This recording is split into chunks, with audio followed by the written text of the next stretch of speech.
মৰমৰ ছাত্ৰ-ছাত্ৰীসকল, আজি মই তোমালোকৰ বাবে পঞ্চম শ্ৰেণীৰ আমি আৰু আমাৰ পৰিৱেশ পাঠ্যপুথিৰ জীৱন ধাৰণৰ প্ৰণালী শীৰ্ষক অষ্টম পাঠটিৰ প্ৰশ্নোত্তৰসমূহ যুগুতাই আনিছোঁ। ভিডিঅ'টো চাওঁতে তোমালোকে পাঠ্যপুথিখনৰ পাঠটো উলিয়াই ল'বা। তোমালোকে ভিডিঅ'টো শেষলৈকে চাই এটা লাইক, কমেণ্ট আৰু যদি এতিয়াও ছাবস্ক্ৰাইব কৰা নাই তেন্তে মনোজ শইকীয়া এডুকেশ্যন ইউটিউব চেনেলটো নিশ্চয় ছাবস্ক্ৰাইব কৰিবা। তেন্তে আহা আমি আজিৰ প্ৰশ্নবোৰ আলোচনা কৰোঁ।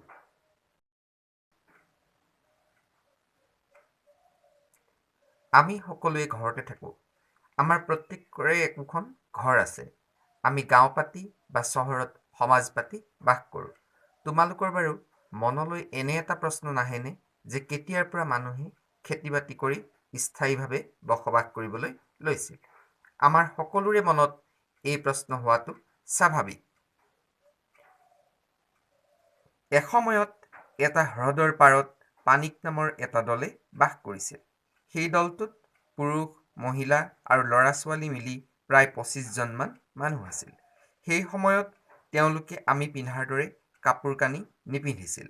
তেওঁলোকে কেৱল প্ৰাণীৰ ছাল আৰু গছৰ বাকলিহে পিন্ধিছিল। পুৰুষসকলে প্ৰয়োজন অনুসৰি আহাৰ বিচাৰি অৰণ্যত ঘূৰি ফুৰিছিল। তেওঁলোকে প্ৰাণী, মাছ, কাছ, কেঁকোৰা আদি য'ত যি পায় ধৰি আনি পৰিয়ালৰ ওচৰলৈ উভতি আহিছিল। দিনৰ ভাগত মহিলা আৰু শিশুসকলে অৰণ্যত ফল-মূল বিচাৰি ঘূৰি ফুৰিছিল। এইদৰে খাদ্য সংগ্ৰহ কৰি ঘূৰি ফুৰোঁতে তেওঁলোকৰ এইটো দৃষ্টিগোচৰ হৈছিল যে গছৰ গুটি মাটিত কিছুদিন পৰি থকাৰ পিছত আকৌ একেধৰণৰ গছ গজি উঠে আৰু একেই ফল ধৰে। তেওঁলোকে অভিজ্ঞতাৰ পৰা বুজি উঠিল যে জীপাল মাটিতহে গছ-গছনিৰ গুটিবোৰ সোনকালে গজি উঠে। তেওঁলোকে থকা ঠাইৰ ওচৰে-পাজৰে নিজে বীজ পুতি গছপুলিৰ বৃদ্ধি কেনেকৈনো হয় লক্ষ্য কৰি বৰ আনন্দ পোৱা হ'ল। এনেবোৰ কাৰণতেই তেওঁলোকে একেখন ঠাইতে নভবা নিচিন্তাকৈ বহুদিন ধৰি থাকি গৈছিল। তেওঁলোকে পিছে তেতিয়ালৈকে নিজে ভালদৰে খেতি কৰাৰ কথা ভবাই নাছিল।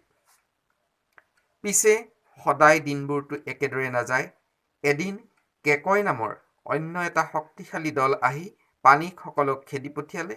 এতিয়া পানীকসকল যায় কলৈ? উপায় নাপাই তেওঁলোকে এখন সৰু হাবিত থাকিবলৈ ল'লে। এই নতুন ঠাইখনত তেওঁলোকে আগৰ দৰে সহজতে চিকাৰ, ফল-মূল আৰু বনৰীয়া শস্যবোৰ নোপোৱা হ'ল। সেইবাবে তেওঁলোকে এটা কাম কৰিলে।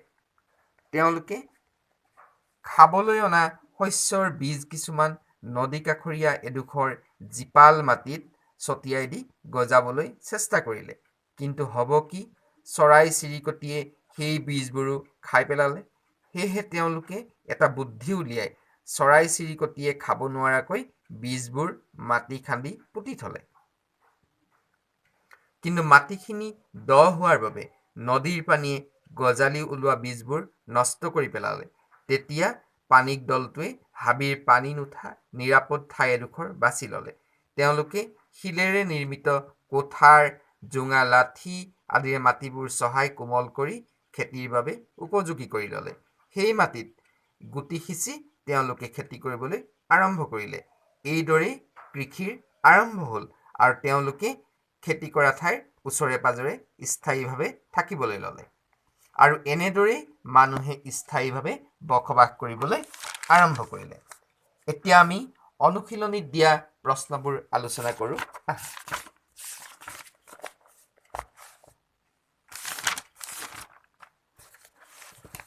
অনুশীলনীৰ প্ৰথম প্ৰশ্নটো দিছে উত্তৰ লিখা। ক নম্বৰ প্ৰশ্নটো হ'ল গাঁৱৰ বাসিন্দাসকলৰ প্ৰধান জীৱিকা কি? তেওঁলোকে কি কি খেতি কৰে? ইয়াৰ উত্তৰ হ'ব গাঁৱৰ বাসিন্দাসকলৰ প্ৰধান জীৱিকা কৃষি। তেওঁলোকে ধান, মাহ, মৰাপাট, সৰিয়হ, তিল, কুঁহিয়াৰ আৰু নানা প্ৰকাৰৰ শাক-পাচলিৰ খেতি কৰে। খ নম্বৰ প্ৰশ্নটো হ'ল চৰ অঞ্চলত বাস কৰা লোকসকলে কি কি খেতি কৰে? ইয়াৰ উত্তৰ হ'ব চৰ অঞ্চলত বাস কৰা লোকসকলে সাধাৰণতে ৰবি শস্যৰ খেতি কৰে। এইবোৰ অঞ্চলৰ লোকে খৰালি কালত প্ৰচুৰ পৰিমাণে মাহ, সৰিয়হ, জলকীয়া, বেঙেনা, তৰমুজ আৰু বিভিন্ন শাক পাচলিৰ খেতি কৰে। গ নম্বৰ প্ৰশ্নটো হ'ল ঝুম খেতি কাক বোলে? এই কৃষি পদ্ধতিৰে কি কি খেতি কৰা হয়? পাহাৰৰ এঢলীয়া ঢালত কোৰেৰে ঢাপ কৰি কৰা খেতিক ঝুম খেতি বোলে। এই কৃষি পদ্ধতিৰে আহু ধান, মাকৈ, তিল, আদা, হালধি আদিৰ খেতি কৰা হয়। ঘ নম্বৰ প্ৰশ্নটো হৈছে নৈ পাৰৰ লোকসকলে কিদৰে জীৱন নিৰ্বাহ কৰে? নৈ পাৰৰ লোকসকলে কৃষিকাৰ্যৰ লগতে মৎস্যজীৱী হিচাপে জীৱন নিৰ্বাহ কৰে। ঙ নম্বৰ প্ৰশ্নটো হ'ল চাহ বাগিচাৰ শ্ৰমিকসকলে কি কি কামৰ লগত জড়িত? চাহ বাগিচাৰ শ্ৰমিকসকল সাধাৰণতে বাগানৰ বিভিন্ন কাম যেনে কুমলীয়া পাত ছিঙা, উদ্যোগলৈ বস্তু অনা নিয়া কৰা, যন্ত্ৰপাতি চলোৱা আদি বিভিন্ন কাম কৰে। ইয়াৰ পিছত ২ নম্বৰ প্ৰশ্নটো হৈছে ক অংশৰ লগত খ অংশ আঁচটানি মিলোৱা। মই ক অংশৰ লগত খ অংশ ৰঙা কলমেৰে আঁচটানি মিলাই দিছোঁ, তোমালোকে ভালদৰে চাবা। প্ৰাকৃতিক দিশৰ পৰা অসম এখন চহকী ৰাজ্য। অসমৰ ভৈয়াম আৰু পাহাৰ দুয়ো অঞ্চলত চাহ বাগিচা দেখা যায়। আদিম মানুহে অঘৰী জীৱন যাপন কৰিছিল। চৰ অঞ্চলত বসবাস কৰা লোকসকলে সাধাৰণতে ৰবি শস্য কৰে। এতিয়া ৩ নম্বৰ প্ৰশ্নটো হৈছে খালী ঠাই পূৰ কৰা। খালী ঠাইবিলাক মই লিখি দিছোঁ, তোমালোকে ভালদৰে চাবা। ক নম্বৰ খৰালি কালত পাহাৰীয়া অঞ্চলত পানীৰ অভাৱ হয়। খ নম্বৰ ভৈয়াম অঞ্চলবোৰ সাধাৰণতে সমতল ভূমি। গ নম্বৰ পাহাৰ অঞ্চলৰ লোকসকলে সাধাৰণতে ঝুম খেতি কৰে। ঘ নম্বৰ প্ৰশ্ন অসমত পাহাৰ ভৈয়াম দুয়ো ঠাইতে গাঁও চহৰ অঞ্চল আছে। ঙ নম্বৰটো হ'ল গাঁও অঞ্চলৰ লোকসকলে কুটিৰ শিল্পৰ লগত জড়িত হৈ থাকে। ৪ নম্বৰ তলত দিয়া বাক্যকেইটাৰ পৰা অশুদ্ধবোৰ বাছি উলিয়াই শুদ্ধকৈ লিখা। ক নম্বৰটো হৈছে প্ৰাচীন কালত মানুহে স্থায়ীভাৱে ঘৰ সাজি উন্নত জীৱন যাপন কৰিছিল। এইটো অশুদ্ধ হৈ আছে, শুদ্ধ কৰিলে এনেদৰে হ'ব প্ৰাচীন কালত মানুহে অস্থায়ীভাৱে ঘৰ সাজি অঘৰী জীৱন যাপন কৰিছিল। খ নম্বৰ উদ্যোগ, চাকৰি, ব্যৱসায় আদি নগৰ অঞ্চলৰ লোকসকলৰ জীৱিকা নিৰ্বাহৰ মূল উপায়। এইটো শুদ্ধ আছে। গ নম্বৰ নগৰ অঞ্চলতকৈ গাঁও অঞ্চলত যান বাহনৰ সংখ্যা কম। এইটো শুদ্ধ।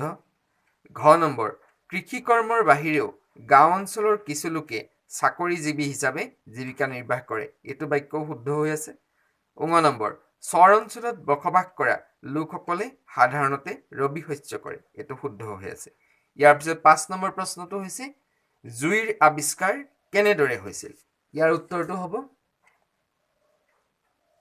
আদিম মানুহে খাদ্য সংগ্ৰহৰ বাবে হাবিত ঘূৰি ফুৰি থকা অৱস্থাত ঘটনাক্ৰমে দুটুকুৰা শিল ঘঁহনি খাই ফিৰিঙতিৰ উৎপত্তি হোৱা দেখিছিল।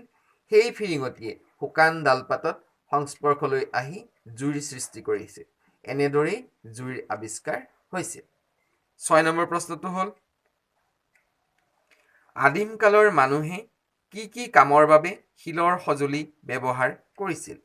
আদিম কালৰ মানুহে চিকাৰ কৰিবলৈ, খাদ্যবস্তু কাটিবলৈ বা গুৰি কৰিবলৈ শিলৰ সঁজুলি ব্যৱহাৰ কৰিছিল। ইয়াৰ পিছত ৭ নম্বৰ প্ৰশ্নটোত ক পাৰ্থক্য লিখিবলৈ দিছে। প্ৰথম প্ৰশ্নটো হ'ল গাঁও আৰু চহৰ। গাঁও আৰু চহৰৰ পাৰ্থক্য হ'ল গাঁৱৰ বাসিন্দাৰ প্ৰধান জীৱিকা কৃষি, অন্যহাতে নগৰ অঞ্চলৰ মানুহৰ জীৱিকাৰ উপায় চাকৰি অথবা ব্যৱসায়। ২ নম্বৰ গাঁৱৰ যাতায়াত ব্যৱস্থা অনুন্নত, অন্যহাতে নগৰৰ বা চহৰৰ যাতায়াত ব্যৱস্থা উন্নত। ৩ নম্বৰ শিক্ষা, চিকিৎসা, ব্যৱসায় আদিৰ সুবিধা গাঁৱত কম আৰু অন্যহাতে শিক্ষা, চিকিৎসা, ব্যৱসায় আদিৰ সুবিধা নগৰ অঞ্চলত বেছি। ৪ নম্বৰ গাঁৱত কুটিৰ শিল্পৰ লগত জড়িত লোক থাকে আৰু নগৰত বৃহৎ উদ্যোগৰ লগত জড়িত লোক থাকে।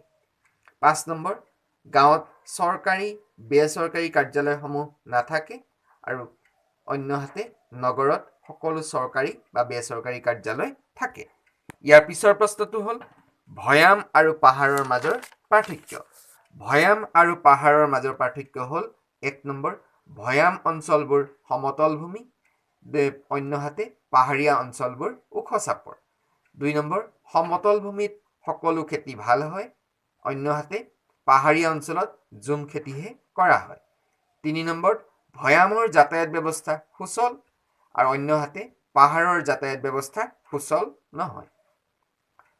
4 নম্বৰ, অত্যাৱশ্যকীয় সামগ্ৰী ভৈয়াম অঞ্চলত সুলভ, অন্যহাতে অত্যাৱশ্যকীয় সামগ্ৰী পাহাৰীয়া অঞ্চলত ভৈয়ামৰ দৰে সুলভ নহয়। 5 নম্বৰ, ভৈয়ামৰ জীৱন নিৰ্বাহ কৰা সহজ, অন্যহাতে পাহাৰত জীৱন নিৰ্বাহ কৰা কঠোৰ, পাহাৰত জীৱন নিৰ্বাহ কৰিবৰ বাবে কঠোৰ পৰিশ্ৰম কৰিব লাগে। ইয়াৰ পিছত অতিৰিক্ত প্ৰশ্ন হৈছে, অসমৰ কোন ঠাইত আদিম মানুহে ব্যৱহাৰ কৰা শিলৰ সঁজুলি পোৱা গৈছে? ইয়াৰ উত্তৰ হ'ব অসমৰ ডিমা হাছাও জিলাৰ দাউজালি হাডিং নামৰ ঠাইত আদিম মানুহে ব্যৱহাৰ কৰা শিলৰ সঁজুলি পোৱা গৈছে। ইয়াৰ আৰু এটা প্ৰশ্ন, ভাৰতৰ কোন ঠাইত আদিম মানুহে গুহাত অঁকা বিভিন্ন ছবি দেখিবলৈ পোৱা যায়? ইয়াৰ উত্তৰ হ'ব মধ্যপ্ৰদেশৰ ভূপালৰ ভীমবেটকা গুহাৰ ভিতৰত। আজিৰ ভিডিঅ'টো ইমানেই। তোমালোকে প্ৰশ্নসমূহৰ উত্তৰ লিখি বিদ্যালয়ৰ ছাৰ বাইদেউক দেখুৱাবা আৰু অন্য পাঠৰ বাবে চেনেলটোৰ ভিডিঅ'বোৰ নিয়মীয়াকৈ চাই থাকিবা। শেষত তোমালোকৰ মংগল আৰু সুস্বাস্থ্য কামনাৰে মনোজ শইকীয়া ছাৰ। ধন্যবাদ।